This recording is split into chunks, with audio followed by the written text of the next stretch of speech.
Hi everybody, my name's Doug Wilson and this is Yellow Hawk Custom Kydex. Thanks for tuning in. Appreciate it.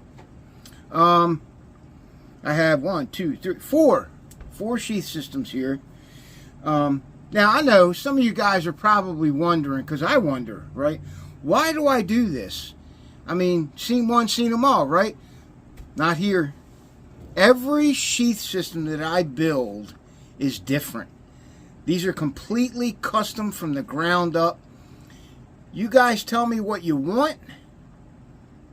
We converse a little bit back and forth. I make recommendations. You say, I don't like that. I say, I think this will work better. You say, no, I think this will work better. And then we come to a consensus, right? A mind meld, right?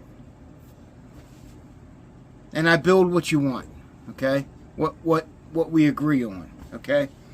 And every one of these sheath systems is different. Every one of them. Different carries, different options, etc. Right? Okay, so let's go to number one here. Okay, this is Cryptek Highlander.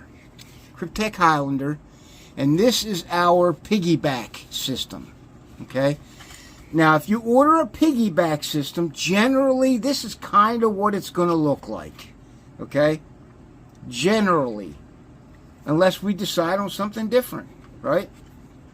I built one once where the piggyback was on the back.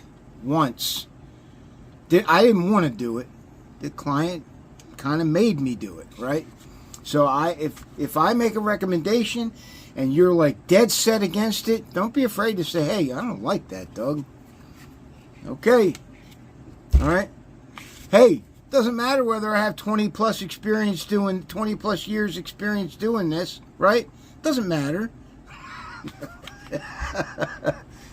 Messing with you. Okay. There it is. Okay.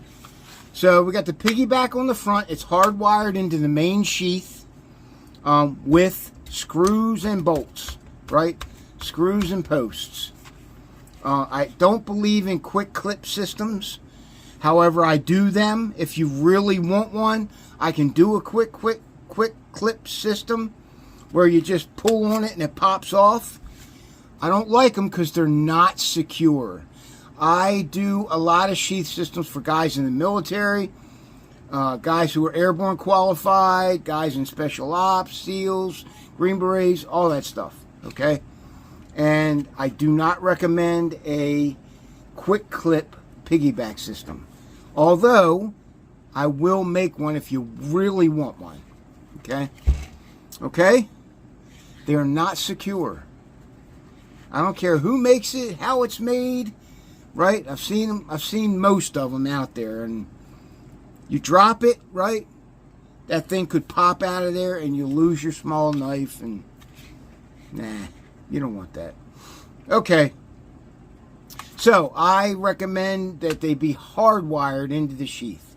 Just like this, where it cannot come off. It can't come off, okay?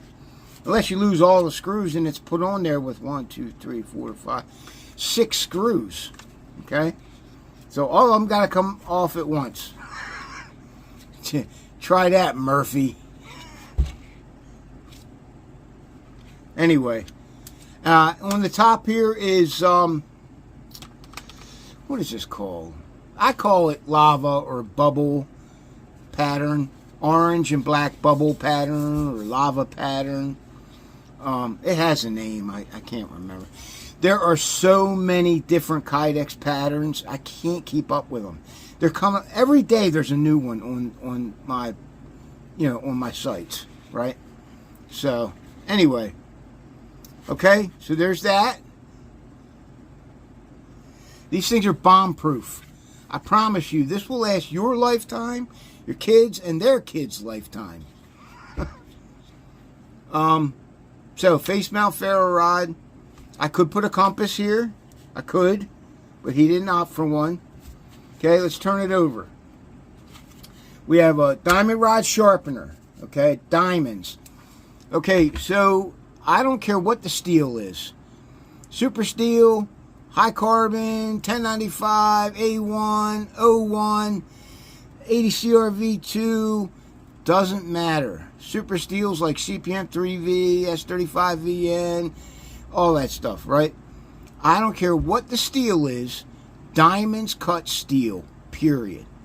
Okay, some of them take a little bit longer to sharpen because they're super steels and they're harder, but in my experience, diamonds get it done the quickest. Okay, then you strop it or you put it on a ceramic or whatever. Okay, but the diamond will give you a decent edge right off the bat. All right. Okay, so diamond rod sharpener. That's why I put them on my sheaths. If you want one. Okay, it is on a mount plate. So the holder for the diamond rod wraps around the sheath here and becomes a mount plate for all different kind of clip options. Okay, this one's got a combat lock clip on it, combat lock belt clip on it.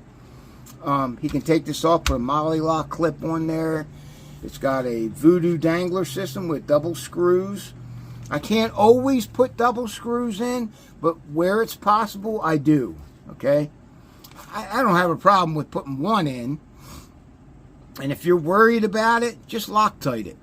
I won't do it. I won't use Loctite on my screws, but you can if you want. If it's going to be there all the time, you're never going to take it off, Loctite the screws, then you know they're not coming off. Okay? Murphy's Law. Screws do one thing. They unscrew. That's what they do, right? So you got to be careful with that. Check your equipment before you go out into the field, right? Check all your equipment, your sheaths, everything. And then you'll know, you can rest assured that your gear is good to go, high speed, low drag. Okay?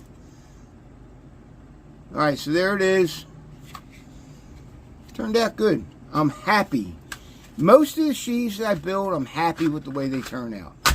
I've been doing it a long time, and I usually don't make mistakes, but sometimes I do. And if I make a really big mistake, I'll trash the whole thing and start over. It doesn't happen often, but I will do it. Okay, so there's that one. Next one. This is a Verustaleka Puko 110. I had one left. Guy said he wanted it. Okay, and I said, I don't want to sell it. He said, I'll buy it. And anyway, back and forth, right? So anyway, now he got it. All right, Puko 110 system. Okay, this is now, like I said, the guy that owns this asked me to put all this on it. Okay, and let me tell you, it was tight. I almost didn't get this. This is not an Altoids tin. It's not. This is a smaller than an Altoids, smaller than a small Altoids tin. Okay, this is a little bit bigger than the live fire tins that I can put on, and it doesn't have anything in it. But I'm pretty sure you can put a live fire in here if you wanted. I think they're the same container, right? Snaps into that holder. Not coming out unless you take it out. Stick your pinky in there, stick a stick in there, whatever, right? Pop it out. You're done with it. Pop it back in. Good to go, okay? It's not coming out of there, right? I have guys that jump these out of airplanes, and I've never had a problem. Nobody's ever said, Doug, this came off, during a jump or whatever, okay? Okay, let me clarify something about jumping knives out of an aircraft, right? Generally, when I was jumping, when I was in U.S. Army Special Forces, we jumped quite a bit, right? And if I was jumping equipment, I would put my knife inside the pack. And I would put a last-ditch effort knife, like a dagger or something, secured to the outside of it, nice and tight, right? Nice and secure. I don't want to lose my main knife, so I usually put it in inside the ruck, okay? But there are guys who strap them to their legs and put them on the outside of their rucks. They do it, right? Not supposed to, but they do it. I get it. Okay, so there it is. Face mount ferro rod. There's that compass I'm talking about, the Sunto clipper. That's on there, very secure. It's on the shock cord of the webbing of the ferro rod, so that it's easy to use and easy to get back on. It's a no-brainer, right? It stays on there. It can't come off unless you take it off. All right. This is OD green basket weave, right? With Adirondack pattern Kydex. Adirondack, it's called. Really funky hex cam pattern.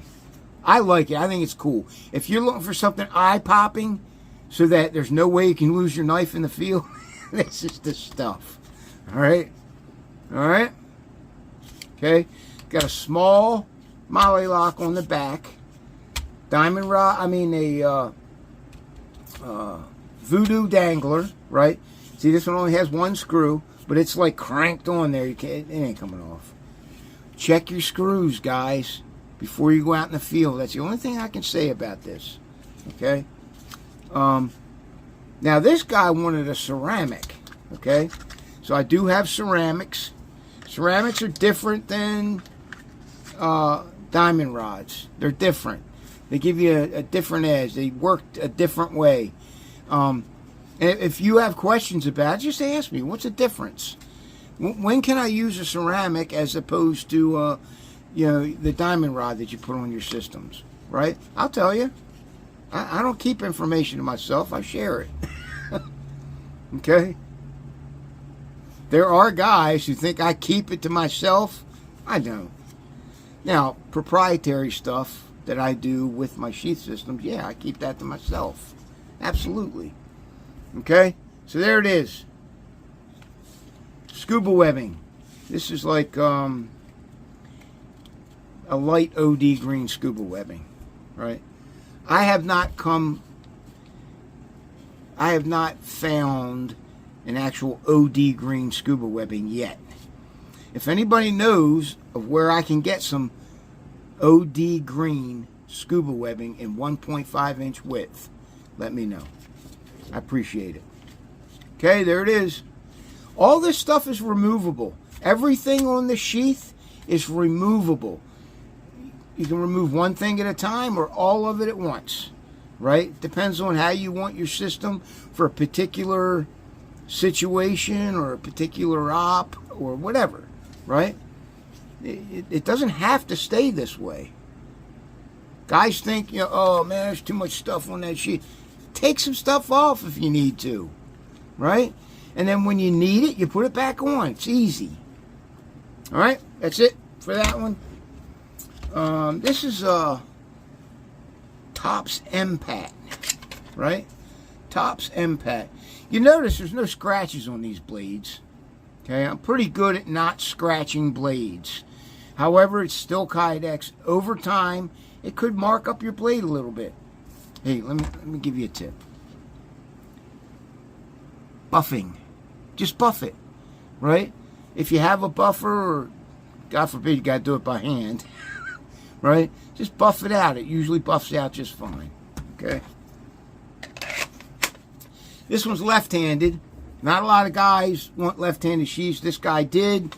This is a Sear 1 survival system with a pouch on the front. An SE accessory pouch, okay? There is a tin in here that you can do whatever you want with. Put whatever you want in it, right? If you can fit a Humvee in here, go ahead and do it. All right. There's that Molly lock again. You can put a combat lock belt clip on there, a tech lock, a small tech lock, whatever. Okay? That's what that mount plate is for. And you notice that this mount plate, there's no diamond rod or ceramic rod on the side. It is just a mount plate. And some of the guys know that a mount plate with my systems is key, right? If you get a mount plate, you got different carry options you can put on it yourself. I don't have to do it. Okay? Voodoo Dangler, black scuba webbing. You can fold it down, put it in your pack, whatever. You can take it off. Okay?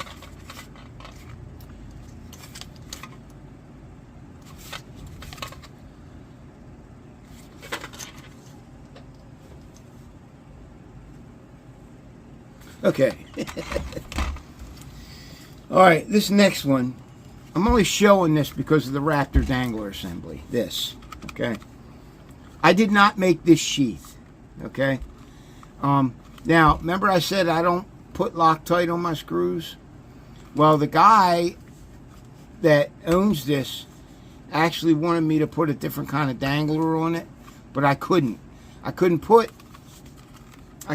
a belt clip on here because I can't get the leather off. Right? I can't get these belt loops off because the guy Loctited the screws. Okay? So, I used one of the leather loops, right? And I clipped into that, right? And there's no way that's coming. It's in there, okay?